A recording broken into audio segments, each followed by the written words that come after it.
Lihat, apakah Pak Prabowo sengaja membiarkan aja, udah mereka main gitu, nanti masyarakat yang justifikasi kalau ada keyboard warrior-nya, wah di sana sini gitu. Gimana? Jadi begini, inilah hebatnya Pak Prabowo.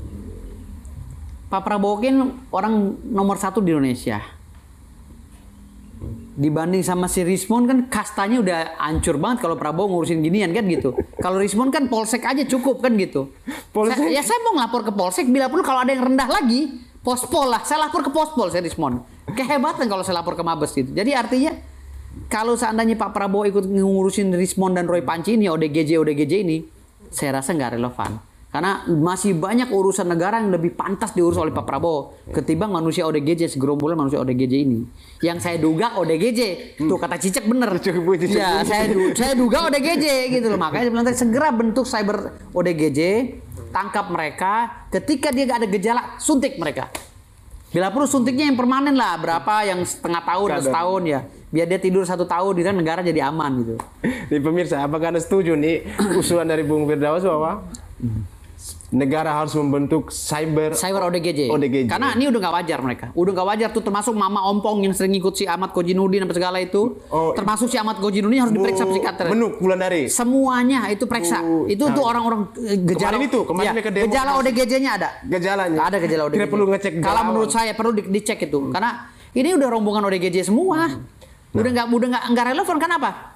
Dia teriak masalah ini, pindah lagi ke sini, pindah lagi ke sini. Jadi wah ini udah bukan mengatasnamakan rakyat, dan orang itu aja jumlahnya dan bisa kita sebut gitu. Nah, ketika mereka bermain di isu ini juga masuk juga ada Pak Saididu dan teman-teman, Pak Saididu, Bang Refli, terus ini siapa, Amin Rais, ya sokong lagi isu pemakzulan ini. Ya kan bapak provokatornya Amin Rais, bapak provokatornya. Bapak bangsa provokatornya yaitu Bapak bangsa provokator. Bila perlu dia tuh penasihat negara panci gitu loh.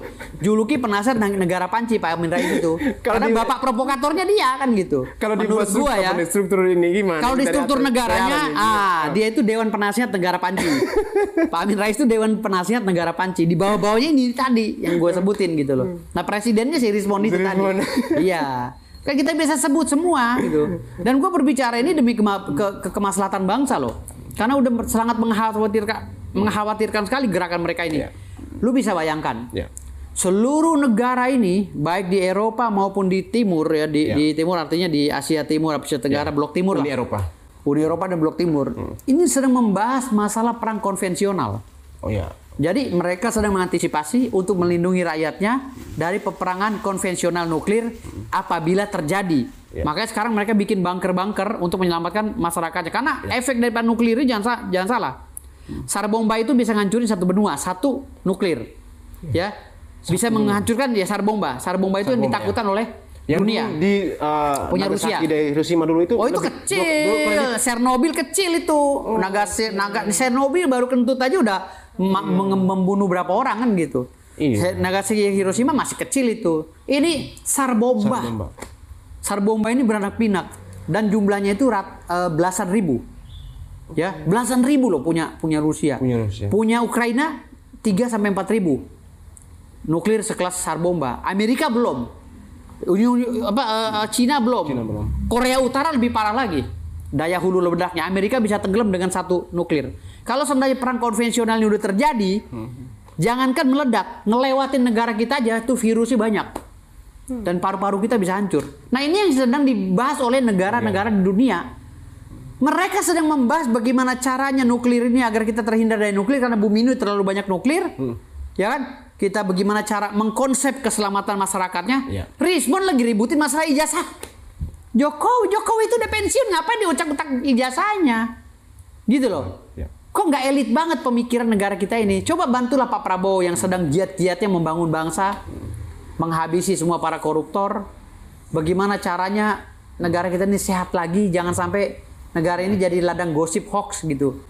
Coba gimana sih dengan? Nah sekarang Pak Prabowo sedang membentuk tim olahraga, menggalakkan Liga 1, Liga 2, ya kan bola gitu kan, seperti itu kan, karate dan lain-lainnya. Coba, ini kan hal positif yang dibentuk oleh Pak Prabowo agar masyarakat Indonesia tidak jadi ODGJ seperti si Rismon dan si Roy Panci gitu loh. Makanya bilang tadi Cobalah kita Roy Panci. Nah, makanya gue mendukung program Pak Prabowo daripada kita menyebarkan hoax dan membuat gaduh bangsa. Ya gue akhirnya kemarin jadi promotor. Gue siapkan duit 1 miliar promotor Roy Panci, Dr. Tifa, Rismon. sekaligus dengan Rismon dan lain-lainnya. Gue udah siapin ring. Duit 1 miliar ini bisa bertambah. Lu lawan orang-orang yang gue tunjuk nanti. Lawan untuk di ring. Tentunya beratnya sama, besarnya sama. Kita mainkan.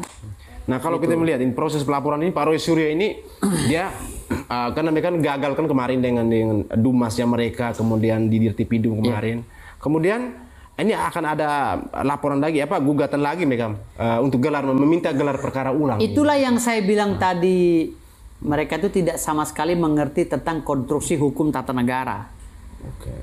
Lu bisa bayangkan di situ ada si Rafli Harun yang katanya pakar tata negara. Gue bilang tata negara apa tata boga? Gue bilang gitu. Karena orang tata negara nggak begitu ngomongnya. Gitu loh. Ada si Ahmad Kojinudin, ada si Abraham Samad. Ya kan? Ada si A, si B, C. Itu orang-orang pakar semua. Kenapa sih nggak bisikin bahwa itu ada jurisprudensi? Laporan lo udah di SP3. Jadi kalau lo berbicara masalah ijazah Jokowi di pidana udah nggak bisa. Karena udah ada jurisprudensi. Ya kan? Gugatan lo di beberapa pengadilan sudah ditolak oleh pengadilan NO semua. Artinya udah ada jurisprudensi, lu mau ngapain lagi? Walaupun lu 1000 kali gugatan ulang itu NO-nya udah kebanyakan banget. Gitu loh. Karena hukum itu bukan kita kayak mau beli es kemong gitu dicolok mana yang enak dijilat dulu, nggak bisa gitu. Hukum itu ada acuan, ada SOP, ada standarisasi. Dalam putusan pengadilan juga ada standarnya. Apakah nih Bung Firdaus melihat keputusan dari penyidikan di Dirtipidum kemarin itu bisa setara hakim juga bahwa menyatakan SP3 dan setara dong. Kalau SP3 kan semuanya itu tergantung daripada jaksa dan polisi. Betul, sekarang mereka berharap banget untuk bisa sidang lagi nih. Ini dari mana kalau sudah setara hakim? Makanya gue bilang tadi, atau gini deh, gue siapin aja tempat gue ada tanah kosong, ya hakimnya biar gue aja deh jadi hakimnya gitu loh. Maksud gue tanah kosong, gue punya tanah 3 hektar tuh di Cikupa. Gue bikin mejanya, si Rismon lah gugat nggak apa-apa terserah. Gue yang hakimnya dia lapor ke gue lah, ntar gue sidang-sidangin gitu loh. Ntar siapa yang jadi Jokowinya, siapa yang jadi gue di situ lah. Pak Rudi ini aja. Ya, tapi nggak usah pakai atap, sidang-sidang aja walaupun hujan-hujanan kan gue pakai baju toga gitu kan.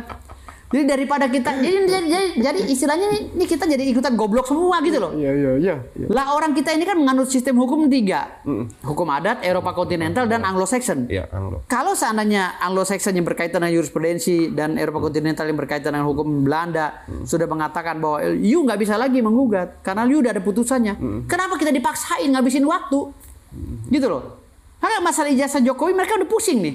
Akhirnya kemarin ngemet-ngemet lagi. Bayangkan Rismon begini.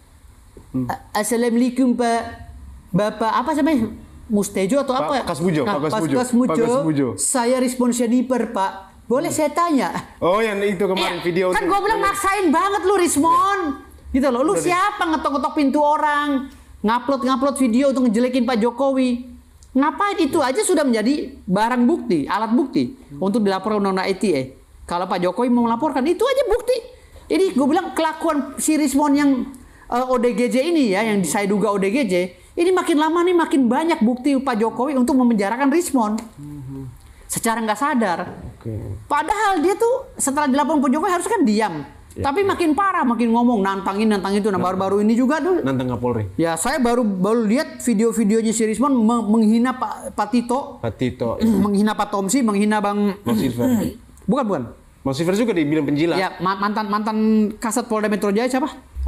Dia kakak letingnya abang saya kan sekarang bintang 1 juga. Dia bintang 1, abang saya kan sekarang mau naik bintang 1. Jadi kakak letingnya siapa itu dulu ya? Jadi semua perwira polisi ini dihina sama dia, bahkan dia bilang kotornya itu se-Asia Tenggara. Kan gila. Jenderal masih menjabat dia bilang kotornya. Mendengar itu makanya saya panas. Generalisasi fitnah. Iya, fitnahnya lebih kejam daripada pembunuhan. Nah, saya ini pengacara. Ya. Saya setiap hari, setiap detik itu selalu berkonsultasi bersama kawan-kawan untuk bekerja sama dengan pihak kepolisian, jaksa dan hakim. Kita tahu persis nggak semua polisi itu bejat. Paling yang bejat itu 0,5%. Itu pun yang mendukung pilpres lain. Iya. Sisanya tuh orang-orang benar semua loh polisi. Saya udah sering bertemu dengan polisi, penyidik apa segala itu. Ya Allah, mereka itu kadang-kadang orangnya sholat, rajin, nggak neko-neko gitu loh. Iya, Ya sidang-sidang, ya lu tersangka ya tersangka aja, lu nggak yang pulang kan gitu. Iya. Jadi image negatif yang distigmakan oleh si Roy, siapa sih Roy, Rizal Fadilah. si Rizwan Syahipar ini, Rizwan. ini mencemarkan nama Polri di kancah internasional. Bayangkan, katanya Jenderal Polisi Indonesia ini siapa namanya itu, dia bilang dikenal cacat, koruptor dan cacat di dunia Asia Tenggara. Kan gila itu. Gitu. Itu masuk Parameternya apa dia menjustifikasi polisi itu, perwira itu? itu bisa kena pasal nggak itu? Oh ya Hengki tadi, Bang Hengki. Bang Hengki ya itu. Mantan Kasat itu Bang Hengki, Brigjen Hengki. Itu bisa kena pasal nggak itu? Kena dia. Makanya kan saya udah somasi, saya udah contreng tuh mana pasal-pasal yang bakal kena dia setelah gue laporin nanti. Ini menumpuk nih pasalnya. Numpuk. Seabrek nih berkasnya. Karena besok juga Pradi Bersatu akan melaporkan. Iya benar besok. Kalau gue kan versinya pembasmi. Perkumpulan Badan Advokat Saudara Pendidikan Indonesia di bawah pimpinan gue. Nah, gue akan melaporkan juga dia minggu depan. Nah, kalau Pradi Bersatu besok di saya ikut dong untuk press release-nya itu. Saya ikut juga. Kita akan laporkan, tapi saya somasi kedua dulu. Oh, pas somasi kedua. Iya, somasi pertama kan udah minggu depan nih somasi kedua. Saya ketinggalan informasi somasi pertama ini. Somasi kedua minggu depan. Nah, somasi kedua nggak didengarkan, saya laporkan dia. Oke, siap. Gitu. Nah, Abang, ini terkait laporan Abang nanti minggu depan ya, somasi ini, delik-delik apa saja yang akan Abang bakal sematkan ini buat Pak Rizwan dan teman-teman ini? Kalau deliknya kan karena berkaitan dengan pemimpin bangsa ya, pasti saya memakai delik biasa. Oke. Delik biasa itu atau delik relatif ya, jadi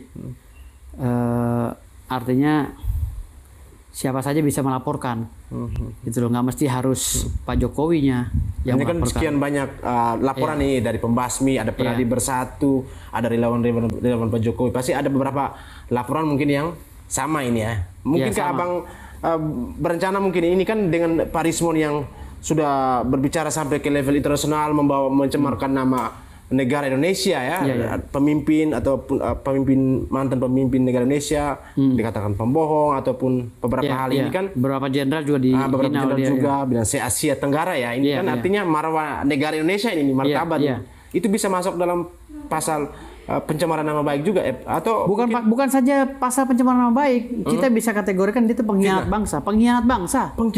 Saya samakan dengan pengkhianat bangsa. Kenapa ini? Setelah saya selidiki, patut diduga Rizwan ini ternyata membuat gaduh se-Indonesia ini, memang menulis buku. Ya, bukunya yang akan dijual ke berarti dia sengaja bikin ke majalah internasional seperti Amazon dan lain-lain. Dia sengaja bikin panggung agar dia dapat bahan untuk menulis buku. Dia tulis semua, dia ceritakan semua ke negara asing tentang negara kita. Lalu dijual. Artinya kan dia ini ada titipan ini. Si Rizwan ini pengkhianat bangsa, diduga pengkhianat bangsa. Kalau ini benar, dia menulis buku karangan dia. Ini saya minta kepada masyarakat Indonesia untuk mencari bukunya si Rizwan. Jangan beli begitu. Bukan jangan beli, dibeli biar tahu apa sih pernyataan Rizwan di dalam buku itu, dalam tulisannya. Karena yang saya selidiki, ada salah satu di Amazon katanya. Jadi saya mempunyai tim secara secara sukarela kami bergerak. Dan tim kami menyelidiki bahwa memang ada buku yang ditulis oleh diduga ada buku yang ditulis oleh si Rizwan menjelek-jelekan Indonesia di mata internasional.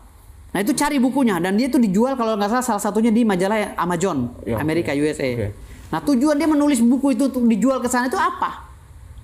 Berarti kan dia membocorkan rahasia negara, menjajahkan negara bangsa Indonesia. Ini sama dengan pengkhianat. Pengkhianat bukan saja pasal biasa ini. Ini masalahnya adalah hukum internasional. Makanya saya bilang tadi sini kita lihat dulu. Tambah besar kepala dong dia. Dari kelas polsek naik ke ini langsung ke bawah ke hukum internasional ini. Bukan pelanggarannya.